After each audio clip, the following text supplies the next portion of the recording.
Please save my grandson, she begged, the same woman who told me my baby died. I had scrubs on, gloves snapped, and an anesthesiologist counting backward with a calm that belonged to a different world. The clock above the doors glowed a merciless green. 7:42 a.m. The boy on the table, Noah Whitmore, lay still beneath a blue drape, scalp marked in gentle purple. Subdural bleed, midline shift, the kind of case that demands everything you are and nothing you feel. It's a bargain I've kept for 9 years. Her voice, Elaine Whitmore's, found me in the small space between the scrub sink and the OR doors, where fear tends to bloom and surgeons learn to stamp it flat. She stood there in a blazer too crisp for a hospital morning, one hand trembling around a paper cup of coffee she wouldn't drink. Her eyes searched mine, pleading, but behind them I saw the old polished certainty. Money solves things, status bends outcomes. Please, she said again, as if the word could rewrite history. He's all I have. I stared a breath too long, long enough to feel the nurses shift behind me, long enough for the sterile air to grow heavy with questions no one could ask. I nodded once. I will do my job, I said. Then I pushed through the doors and let the room swallow me whole. The hum of machines steadied my hands. The resident across from me waited for the first incision, eyes on mine. The monitors formed a soft chorus, heart, pressure, oxygen, each a narrow thread I had to keep from fraying. Time out, I said. We confirmed. Noah, 9. Right-sided decompressive craniotomy. Consent signed by guardian. I didn't say aloud what my chest already knew. Guardian. Elaine Whitmore. The scalpel kissed skin, and the past opened with it. 9 years earlier, I had been Maya Carter, a resident who believed in work and love in almost equal measure. Ethan had put a ring on my finger in a tiny Italian place in Beacon Hill. He was laughter loud in the kitchen, shoulders relaxed, a man who held my face like it was a secret worth protecting. We met at a hospital charity event, the kind with silent auctions and white tablecloths. He didn't talk to me about donors or pedigrees. He asked what made me want to cut into skulls to save children. Because sometimes you can open a door in the dark, I told him, and light pours in. He grinned like I'd given him a map. I met his mother 3 months later at a dinner where the napkins had monograms and the crystal chimed when set down too firmly. Elaine asked about my parents in Virginia, about public school, about how many scholarships it took to get me to med school, then residency, then a corner of her son's life. She asked in the kind of voice that sounds like curiosity and feels like an audit. You've done very well, she concluded, smiling without warmth. Ethan needs someone steady. I was steady. I knew it in my bones. The same way I knew how to stop a bleed with pressure so precise it left no bruise. But the ground under us shifted anyway. Tiny, almost unnoticeable slips, then cracks. She sent articles about marital strain in surgical careers and forwarded emails about a board seat Ethan had been offered, with notes like, "Isn't this wonderful? Will Maya have time for dinner Tuesday?" She found the apartment we should move into. Negotiated with a real estate agent before I saw the listing. "I have time," she told me when I pushed back. "You don't." The drill word, clean and bright, and a square of bone lifted like a lid. We used rongeurs to widen the opening, the air of the OR thin to focus. "Suction," I said. "Careful? There." 9 years ago, we fought in my kitchen. It was less about the apartment than everything it stood for. Ownership of my hours, the shape of our future, the quiet way his mother's preferences crept in like ivy, pretty until it strangled. Ethan raised his voice. I raised mine.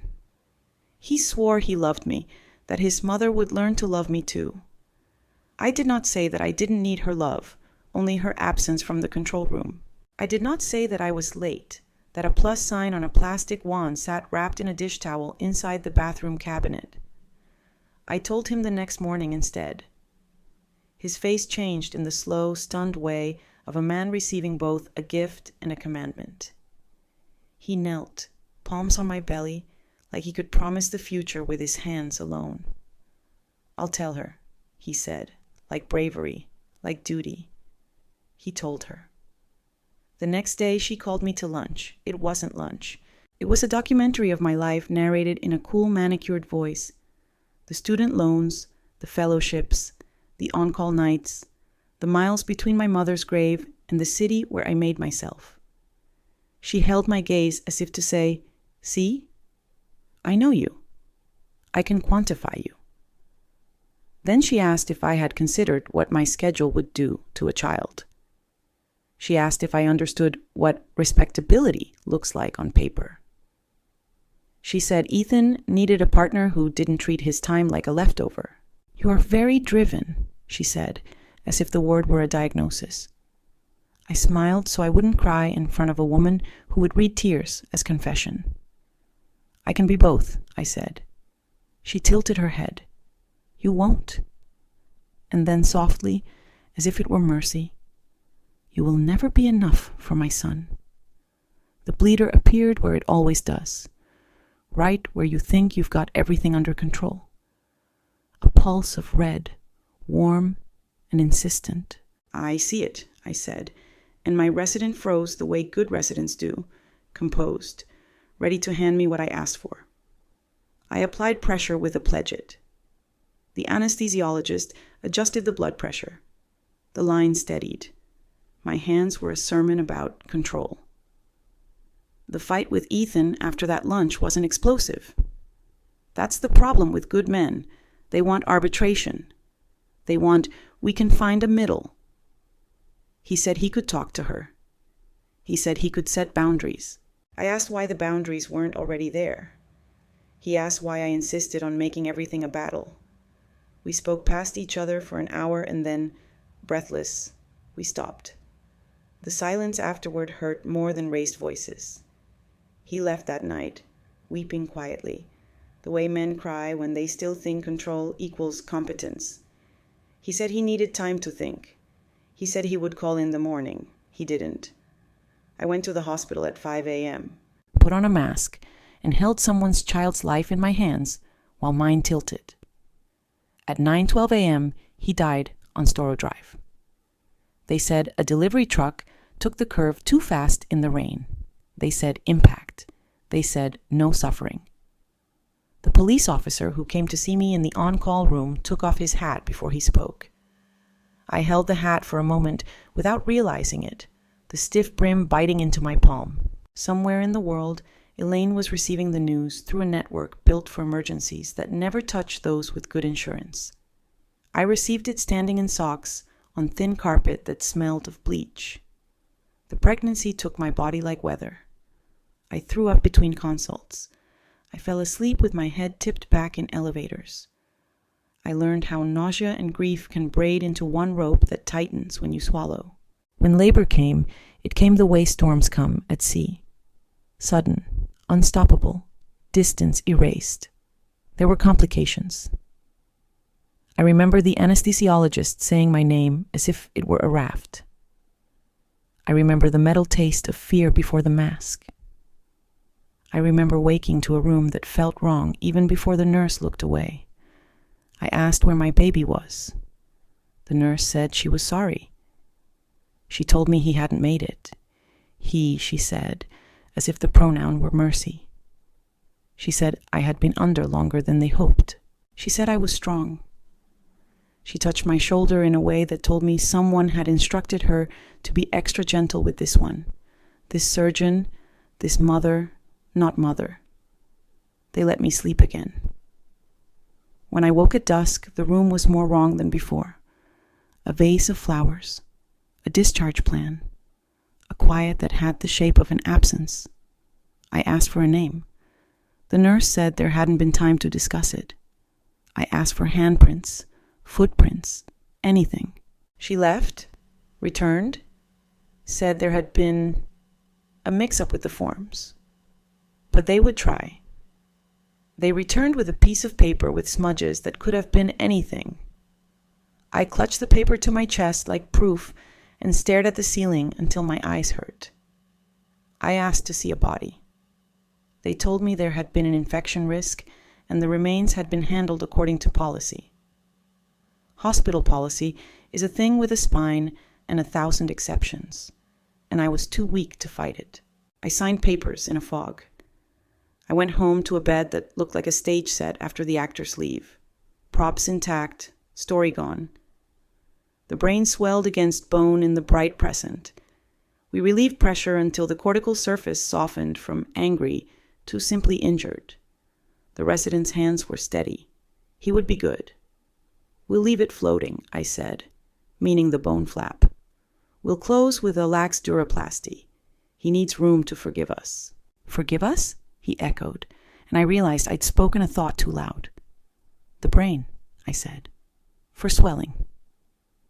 He nodded, relieved to return to the textbook. We closed.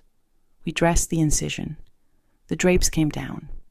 The boy would wake to a headache and light, then slowly to the fact that someone had saved him. I wondered if he already knew that about himself.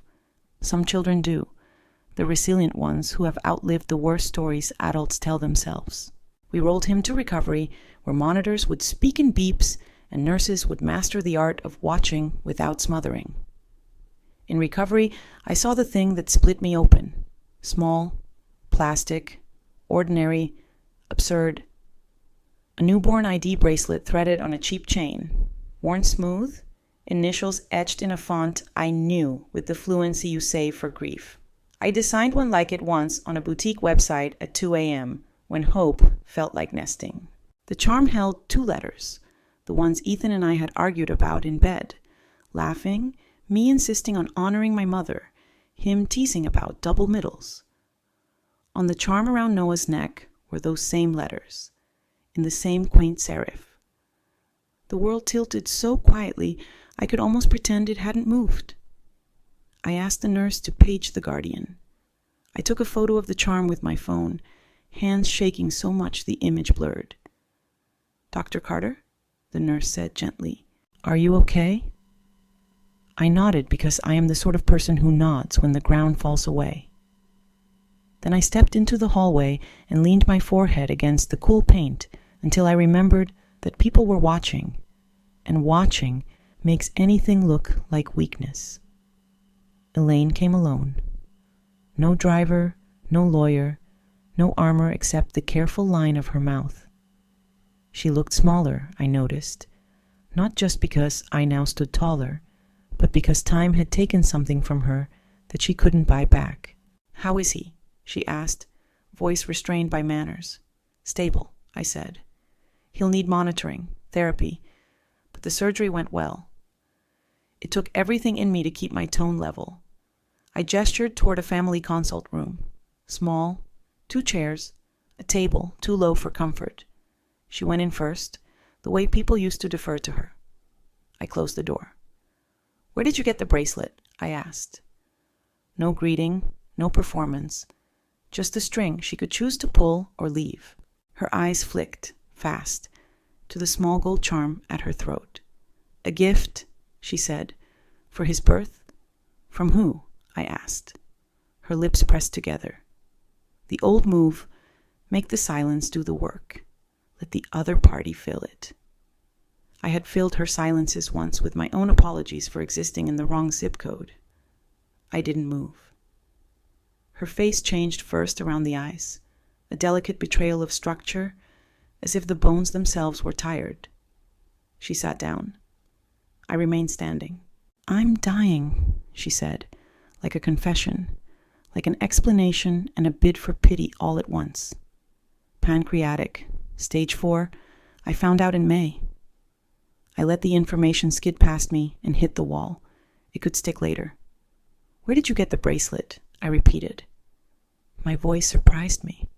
Smooth, precise. The scalpel I kept for arteries and old lies. She stared at her hands the way people do when they are deciding whether truth is survivable. "The night you delivered," she said, "you had complications. Ethan was gone. You had no one. I intervened." The word made me cold. Intervened? She nodded, and now the polish cracked all the way through. I made calls. I ensured he would come home with me. I believed I was saving him from being an orphan in chaos. You were not in a state to... Her voice stopped. She swallowed. It was wrong, she said, almost whispering, but I told myself it wasn't, because he would be loved, educated, protected. I told myself I would fix it later. Then later...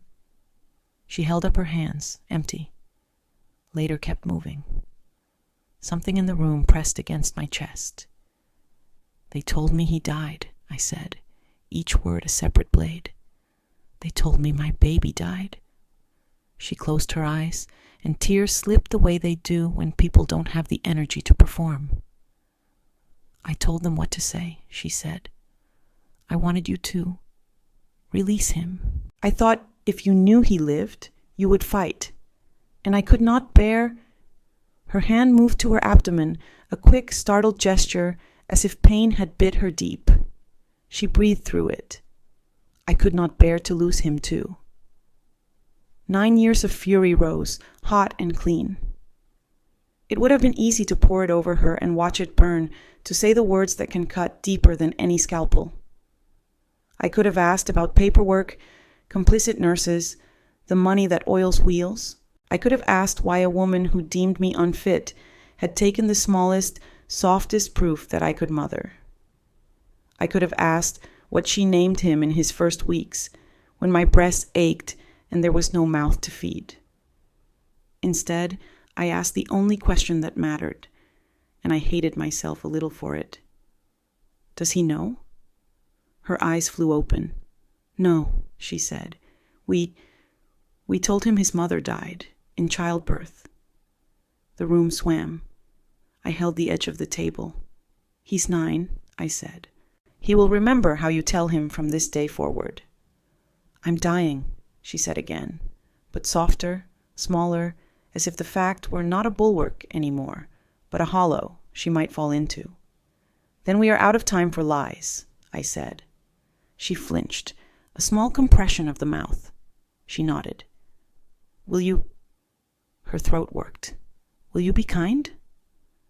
The audacity sparked and died in the same second, drowned by a grief that made even audacity look like a symptom. To him, she added quickly. I mean, please be kind to him. I will be his mother, I said, and the sentence rang in the room with a clarity that felt like a bell after fire drills. Kindness is the floor, not the ceiling. We sat with that, 2 women on opposite shores of a decade, the tide between us a boy with a scar that would teach him something about both fragility and endurance. In the hallway outside, someone laughed too loud and then hushed themselves, the way people do in hospitals when they remember where laughter goes to behave. I have a letter, she said finally. I wrote it when I got the diagnosis. I thought I would wait until it was time. I will give it to you now. It explains more than I can say without... She searched for the word. Without breaking. You already broke, I said, not cruelly. It's the only reason we're here. She nodded once, accepting verdict and mercy in the same gesture. May I... Her voice thinned. May I see him before you tell him? The old Elaine would have said I expect to. This one asked. No, I said, and watched the refusal land. You will be present when he hears the truth. If you are not, the truth will feel like a trick. He deserves to hold both of us in the same frame when the ground moves. She closed her eyes. A breath, then another, then a nod. All right. I stood. The door felt heavy under my palm. I paused. The bracelet, I said. It was mine to give. Her gaze sharpened with a pain that was not cancer. I know, she whispered.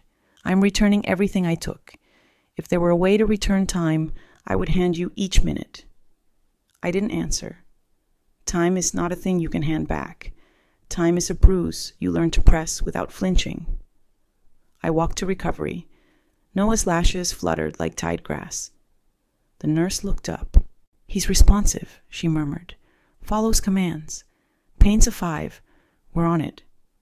I nodded. My voice, when it came, was the one I use for children on the edge of storms. "Hey, buddy, I'm Dr. Carter. Your head will feel tight, but that's just the bandage and the brain being cranky. That crankiness is a sign it wants to heal." He blinked at me, brave, mean tears dampening the corners of his eyes without falling. "Am I okay?" he asked, voice hoarse. "You are safe," I said, which is not the same as okay, and children know the difference. He nodded, accepting what honesty tastes like. I began, then stopped, because this was not a sentence I would build alone. I gestured, and the nurse opened the door. Elaine stepped in, smaller now, hands clasped like a woman arranging herself around a prayer. Noah's face brightened, then dimmed, then settled into a wary love. "Nana," he whispered.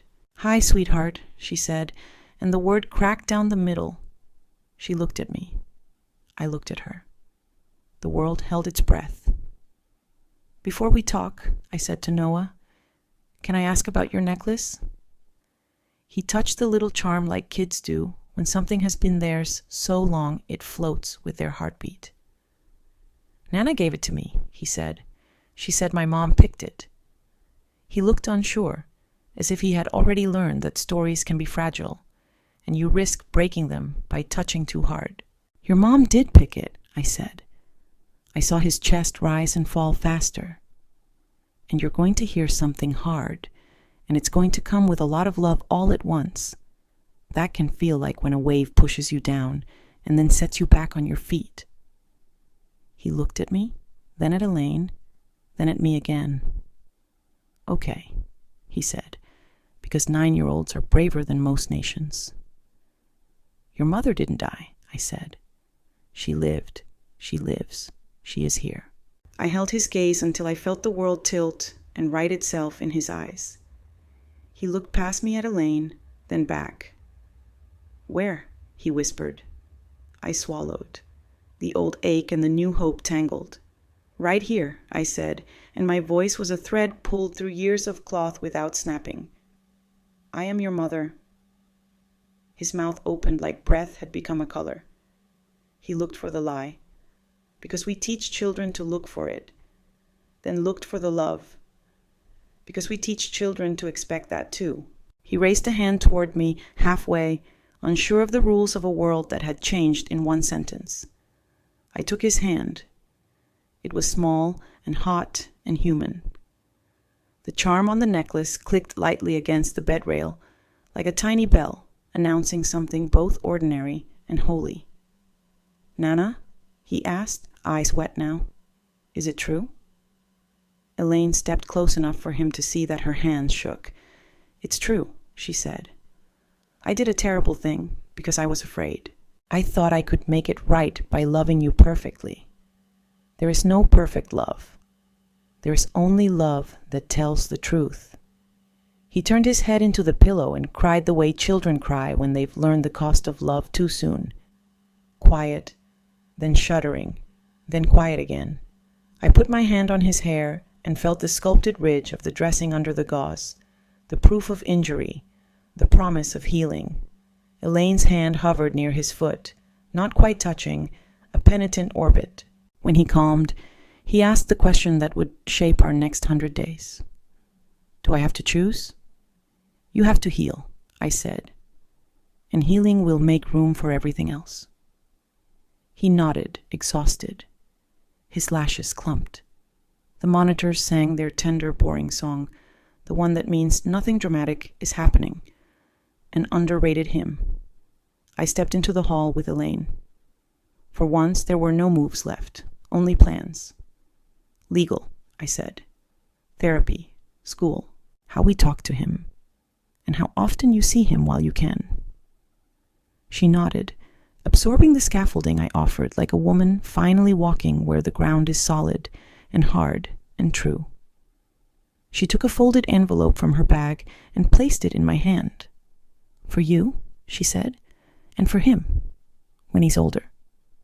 The paper felt heavy, as if regret could make pulp denser. I will read it, I said. And Dr. Carter, she added. I looked up. Thank you for saving him. She could have said my grandson. She didn't. You don't have to thank me for doing my job, I replied. Then thank you for doing it while I made it so hard to be human around you. There it was. Not redemption. Recognition.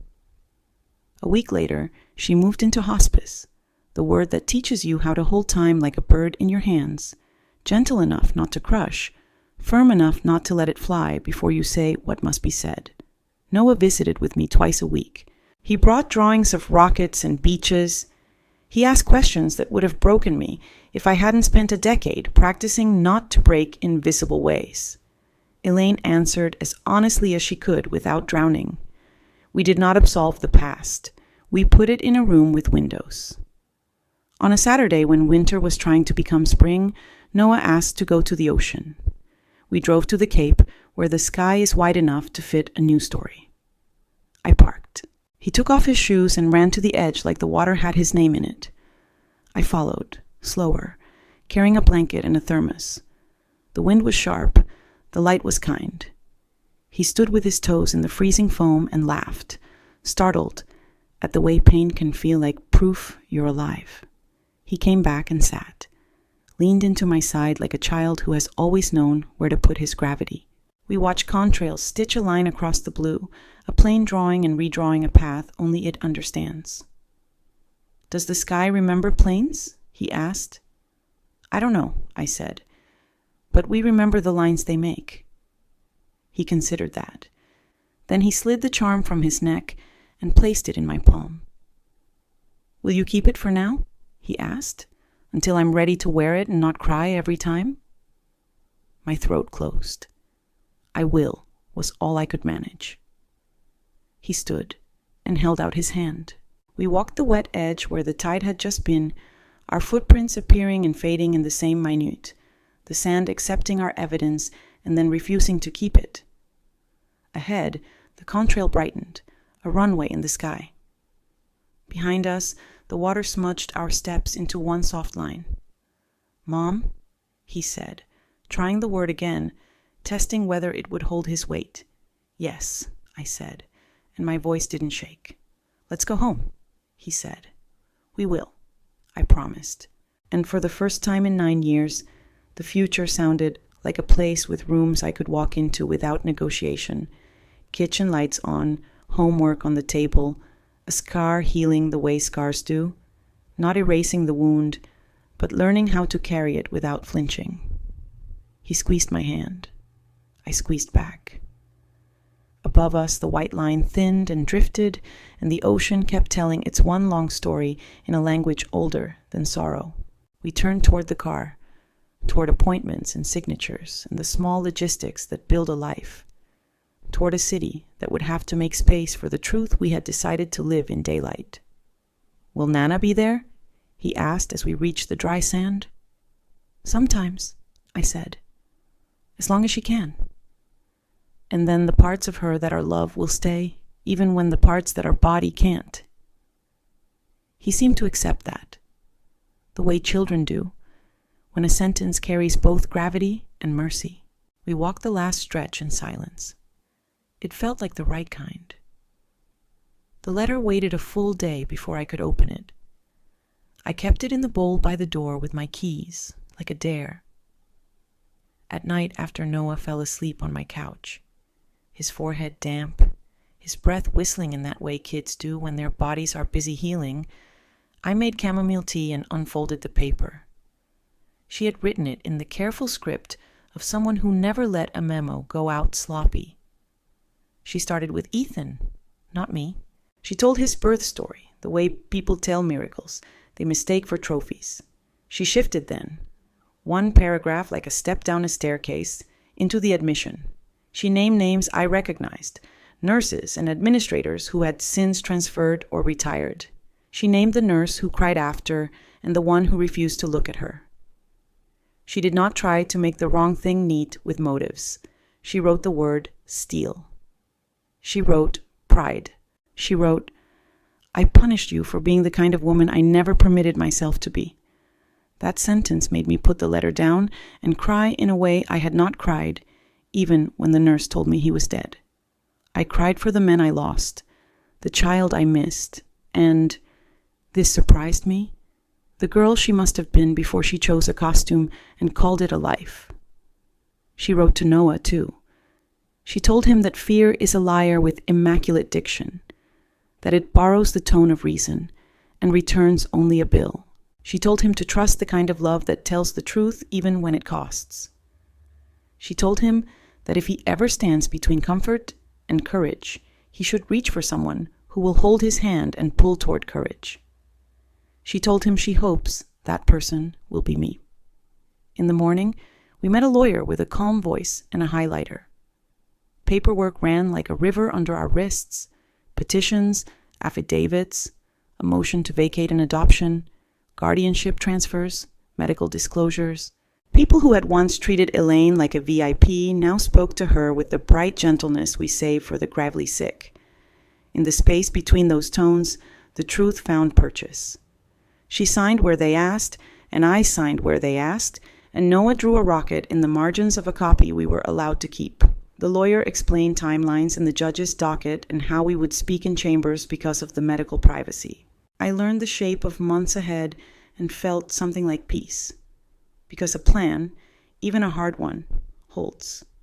Noah started therapy with a woman named Jen, who had a shelf of plastic animals and a way of asking questions that made answers unfurl instead of clench.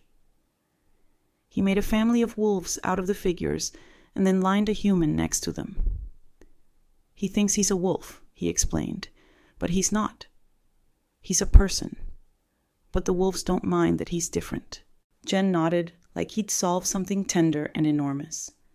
She taught him words for the earthquake inside his chest. She gave me pages to read on grief that happens sideways, after the fact, and how to build an emotional timeline that can bear weight. We told his school. The counselor cried. His teacher said the right things, then sent an email late that night asking if she could bring casseroles. I said no to casseroles and yes to a plan where Noah could step out of class anytime he felt the world tilt. She made a small sign for his desk, a wave icon that meant, I need the beach for a minute. He used it twice in one day, then not again for a week, then 3 times in the week after. He learned how to cry quickly and privately in a way that should break the heart of anyone paying attention.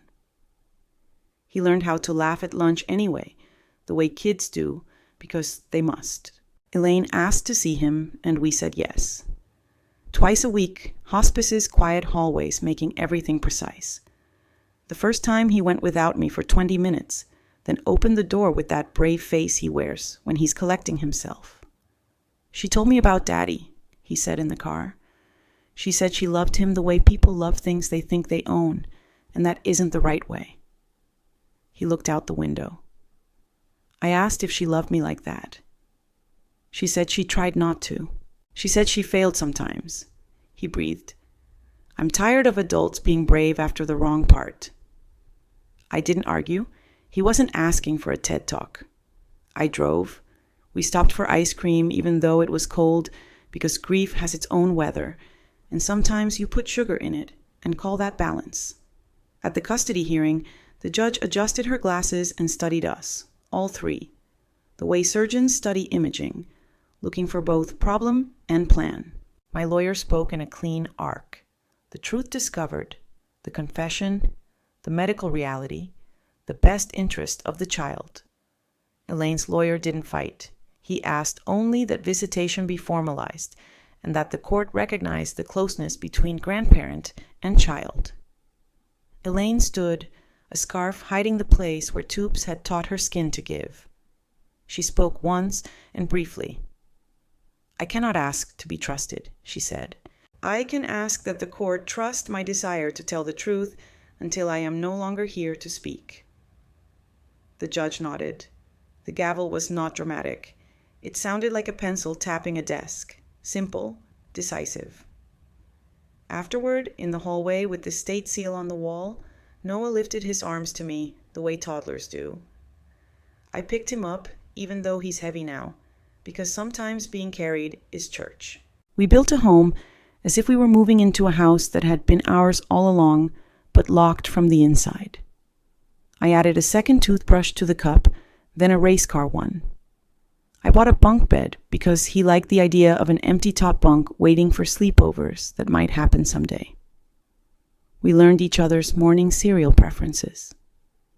He learned that I hum without knowing it when I pack a lunch and that I mess up the fold in the napkin every time but try again.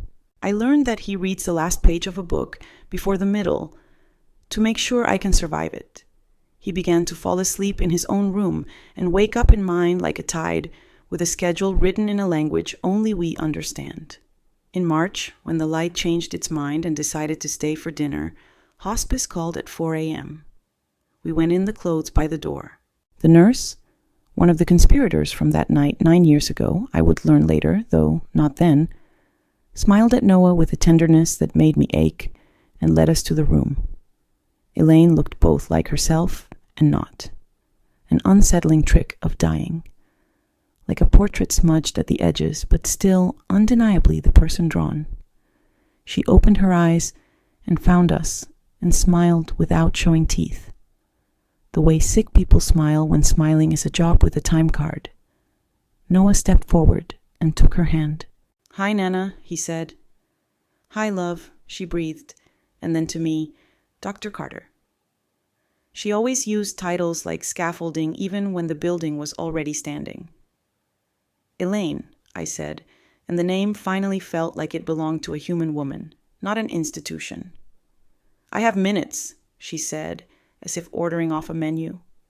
2, maybe 3. I would like to spend them well. Noah bent closer. "I forgive you," he said, and cried, angry and kind all at once. "But sometimes I will be mad again, and then maybe I'll forgive you again. I'm 9. She laughed, the thin thread of it making a small, bright sound. "That is exactly right," she whispered. "That is how forgiveness works for everyone at every age. We sell it as permanent. It is rented and renewed." She looked at me next, and the room shifted to hold something else. "I cannot apologize well enough," she said. "The math will never add, but I can say the truth I know now. I was wrong because I was afraid, and fear dressed itself in virtue. Burn every disguise you can. Raise him where courage is how we say grace." The monitor beeped with the gentle insistence of a clock. "Thank you for giving him back," I said. It sounded absurd, like thanking a thief for handing you your own coat. But the sentence is the best we have when language is the only box big enough to place a thing in. She squeezed a fraction harder. "You kept saving him," she said, "from the first hour, even when you didn't know." She closed her eyes. "Save yourself now." She slept then, breath slowing into the pattern of departures.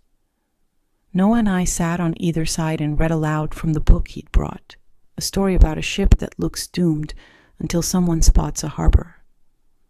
When her breaths thinned to quiet, Noah turned a page and then didn't, his finger holding the corner like he could keep her here by refusing to finish a sentence. We finished it anyway.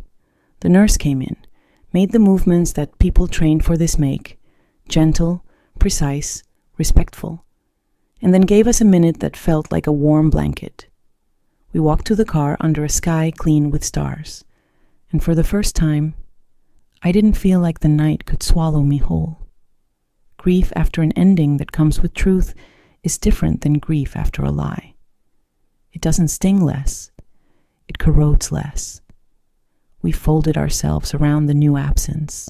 Noah cried in science class and then composed himself and built a volcano. He asked once, whispering, if he could call her Nana still, or if names expire. "Names don't have expiration dates," I said. "They just learn to belong to memories." He nodded like that made a kind of child sense, which is the best sense there is. Spring became a busy kindness. Soccer practice, math homework I had to relearn with YouTube, and pride swallowed. Evenings where I burned dinner and he ate it anyway, laughing. Because the part that mattered was we were at the same table, breathing the same air on purpose. On the anniversary of the day I woke to absence, we drove to the hospital with cupcakes for the night shift. We dropped them at the desk with a note that said, "For the people who stand between dark and daylight." A nurse with sleep hair and gratitude in her smile waved like we'd given her a sail. On a Tuesday that smelled like rain, even though the sun was stubborn, we returned to the ocean. The contrails made 2 lines that crossed, an X marking a sky treasure we couldn't touch. Noah ran ahead and then back, an orbit growing shore. He brought a piece of driftwood and planted it upright in the sand. "We need a marker," he announced. For the day, the story turned on purpose. He drew a square around it with his heel. "Is that a grave?" I asked, curious, not worried. He shook his head, hair in his eyes. "It's a home base," he decided. "If we get lost, we run here, and then we're safe." I nodded, grateful to be taught. We stood there. 2 small creatures who had both been delivered to the wrong stories and then found a way to write the right one without pretending the wrong one never happened. He slipped his hand into mine. The wind tried to take our hair and failed. The tide looked at our feet and decided not to come closer. "Do you ever think about the first thing she said to you?" he asked, meaning the hallway, meaning the sentence that cut 9 years into before and after. I took a breath. The words returned not as a weapon, but as a hinge. "Please save my grandson." I repeated, "Yes, I think about it." He studied my face like children do when they are trying to map where adults keep their pain. "Did you?" he asked. "Save him?" "I did my job," I said first, because that was the litany. Then the truth arrived and set down its luggage with the privilege of family. "We saved each other," I corrected. He smiled like that answer fit in his pocket. "Okay," he said. He looked up at the sky, at the white lines drawing and redrawing a path. "Can we stay until the lines disappear?" "We can stay," I said. And we did. Through the light, slow evening, through the cold that stiffened our fingers, through the moment the contrails thinned into nothing and the blue held nothing but itself. We stayed until the runway in the sky became a memory, and the only line left was the soft one we made walking back to the car. As we reached the dry sand, he said my name, the way kids do when they test a word's strength. "Mom?" "Yes."